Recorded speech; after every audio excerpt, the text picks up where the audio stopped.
సంస్థ in the verge of insolvency అంటే దివాలా అంచులో ఉంది ఈరోజు ఈ సంస్థ పరిస్థితి. అంటే ఇది వెరీ అన్ఫార్చునేట్.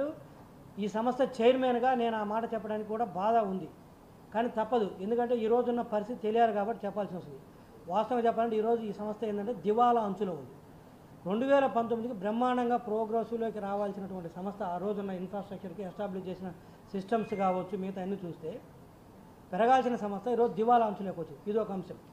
రెండోది వచ్చేసరికి అత్యంత బాధాకరం ఏంటంటే ఒక గవర్నమెంట్ కార్పొరేషన్ ఎంతో చక్కగా నడవాల్సింది, స్టాండర్డ్ ఆపరేటింగ్ ప్రొసీజర్స్ కానీ ప్రాపర్ సిస్టమ్స్ కానీ ఆ రోజు ఎస్టాబ్లిష్ చేసి పెడితే ఈరోజు చూసినట్లయితే ఈ రోజుకి చెప్తున్నాను నేను, ఈరోజు చూస్తే ఒక్క proper SOP standard operating procedures లేదు, ఒక్క సిస్టమ్ సరిగా లేదు.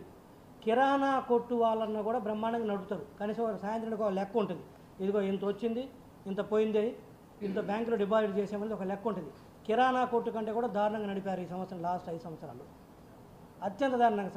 అత్యంత దారుణంగా నడిపారు. నాకు తెలిసినందుకు భారతదేశంలో ఏ ప్రభుత్వ రంగ సంస్థని ఇంత దారుణంగా నడిపినట్టు మనకు లేదు. అత్యంత దారుణంగా మరి ఆనాడున్న ఎండీ గారు ఆ చైర్మన్ గారు మరి ఏం చేశారో నాకు అర్థం కాదు. విచ్చలవిడిగా అవినీతి అయితే జరిగింది. అది దాని గురించి టూ అర్లీ ఇప్పుడే నేను మాట్లాడలేను, ఎందుకంటే విజిలెన్స్ ఎంక్వైరీ జరుగుతుంది. సో వాళ్ళు విజిలెన్స్ రిపోర్ట్ ఇచ్చిన తర్వాత కంప్లీట్గా మళ్ళీ ఒక ప్రెస్ మీట్ పెడతాను, మొత్తం డీటెయిల్డ్గా ఎక్స్ప్లెయిన్ చేస్తాను. బట్ ఈ రోజున్న పరిస్థితి చూస్తే మాత్రం అది విచ్చలవిడిగా వాళ్ళు ఇష్టం వచ్చినట్లు పనిచేయడం జరిగింది. మీకు నేను చెప్పిన దానికి విత్ నెంబర్స్ తోటి కొన్ని చెప్తాను, తద్వారా మీకు అర్థమవుతుంది ఇది దివాలా అంచులో ఉందా లేదా, 2019కి ఉన్న పర్ఫార్మెన్స్ ఏంటి, ఈరోజు ఏంటనేది మీకు నెంబర్స్ తోటి చెప్తే అర్థమవుతుంది. ఉదాహరణకి 2019లో ఇదే సంస్థ నడపడానికి ఆ రోజు మా దగ్గర ఉన్న ఎంప్లాయీస్ ఎంతమంది తెలుసా? 108 మంది ఎంప్లాయీస్ తోటి ఈ ఎంటైర్ సంస్థ నడపడం జరిగింది. కేవలం 108 మంది ఎంప్లాయీస్ తోటి 10 లక్షల కనెక్షన్స్ వచ్చినవి, 24,000 కిలోమీటర్లు కేబుల్ వేయడం జరిగింది, ఆప్టిక్ కేబుల్, ఫైబర్ కేబుల్ వేయడం జరిగింది. మిగతా ఇన్ఫ్రాస్ట్రక్చర్ మొత్తం కూడా ఎస్టాబ్లిష్ చేయడం జరిగింది కేవలం 108 మందితోటి. దానికి ఆ రోజు మేము ఎంప్లాయీస్ మీద పెడుతున్న ఖర్చు అంటే వేజ్ బిల్ అంటే వాట్ ఎవర్ శాలరీ మంత్కి అయితే ఉన్న ఖర్చు అని తెలిసినప్పుడు 2019 దిగిపోయడానికి 40 లక్షల రూపాయలు.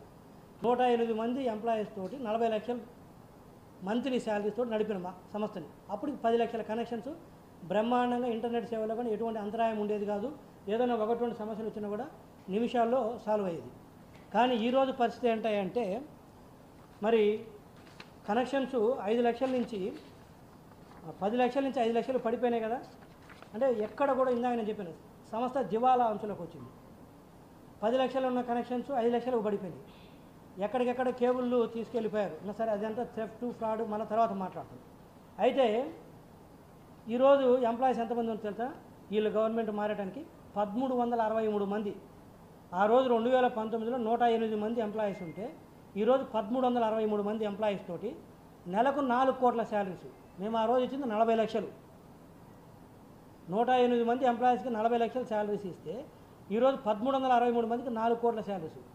పోనీ 40 లక్షల నుంచి 4 కోట్ల శాలరీస్ పెరిగితే అంటే 10 రెట్లు పెరిగింది దాదాపు, అంతే కదా. 10 రెట్లు పెరిగితే బిజినెస్ ఎంత పెరగాలి? 5 లక్షలు 10 లక్షలు ఉన్న కనెక్షన్స్ ఆ రోజు 1 కోటి కనెక్షన్స్ అవ్వాలి. సమస్యలు కూడా 10 రెట్లు తగ్గాలి ఇంతమంది ఎంప్లాయీస్ని పెంచి ఇంత ఖర్చు పెట్టినందుకు. కానీ ఈరోజు పరిస్థితి ఏంటి? 10 లక్షల కనెక్షన్స్ 1 కోటి కనెక్షన్స్ అవ్వాల్సింది పోయి ఈరోజు 10 లక్షల కనెక్షన్స్ 5 లక్షలకు వచ్చింది. ఇదే సంస్థ ఇండియాలో నెంబర్ 1 అవ్వాల్సిన సంస్థ దివాలా అంతులోకి వచ్చింది.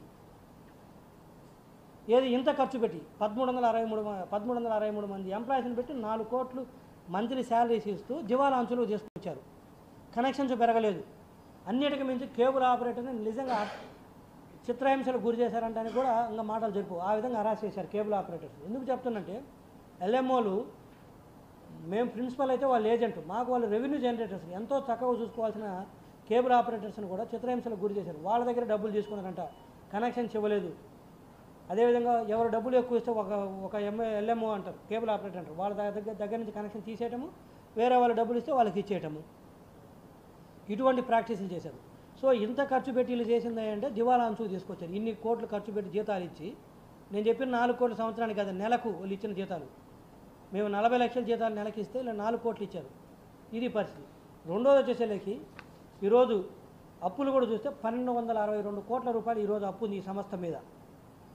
1262 కోట్ల రూపాయలు ఒక ప్రభుత్వ రంగ సంస్థ మీద, ఏది మాకు ఇన్కమ్ రావాల్సిన సంస్థ, ఏది ఇన్కమ్ జనరేటెడ్ ఆర్గనైజేషన్, ఇది గవర్నెన్స్ ఉన్న కార్పొరేషన్. మిగతా కార్పొరేషన్స్ అనుకో ఆదాయాలు ఉండవు, కేవలం అప్పులు చేసి ఖర్చు చేయాల్సింది ఉంటుంది, లేదా రెవెన్యూ గ్రాంట్స్ కింద రాష్ట్ర ప్రభుత్వం ఇస్తుంది. కానీ దీనికి ఆదాయం వచ్చే సంస్థ ఇది. అటువంటి సంస్థలు కూడా 1262 కోట్ల రూపాయలు ఈ రోజుకి వీళ్ళు అప్పులు పెట్టడం జరిగింది. అదేవిధంగా చూస్తే మేము 2015 నుంచి 19కి 3580 కోట్ల రూపాయలు ఖర్చు పెట్టడం జరిగింది. ఆ రోజు సంవత్సరం మొత్తం ఎస్టాబ్లిష్ చేయడానికి. ఏది కంప్లీట్ అంత క్యాపిటల్ ఎక్స్పెండిచర్ కావచ్చు, రెవెన్యూ ఎక్స్పెండిచర్ కావచ్చు, వాట్ ఎవర్ ఇట్ మేబీ 3580 కోట్ల రూపాయలు ఖర్చు పెట్టి రెడీ టు సర్వ్ అన్నట్టున్నమాట. ఖర్చు పెట్టి ఇన్ఫ్రాస్ట్రక్చర్ మొత్తం క్రియేట్ చేశాం. ఇక తర్వాత చేయడానికి పెద్ద స్కోప్ కూడా లేదు. 3580 కోట్ల రూపాయలు ఖర్చు పెట్టి మేము ఆ రోజు చేసింది 10 లక్షల కనెక్షన్ తీసుకొచ్చాము, ఇంకా రెడీ టు సర్వ్.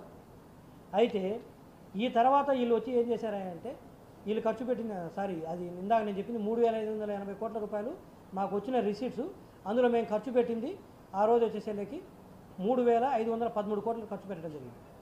ఇదే విధంగా వీళ్ళకి వచ్చిన మొత్తం అప్పులు అయితేమి, రిసీట్స్ అయితేమి, మిగతా సెంట్రల్ గవర్నమెంట్ నుంచి వచ్చిన గ్రాంట్స్ అయితే స్టేట్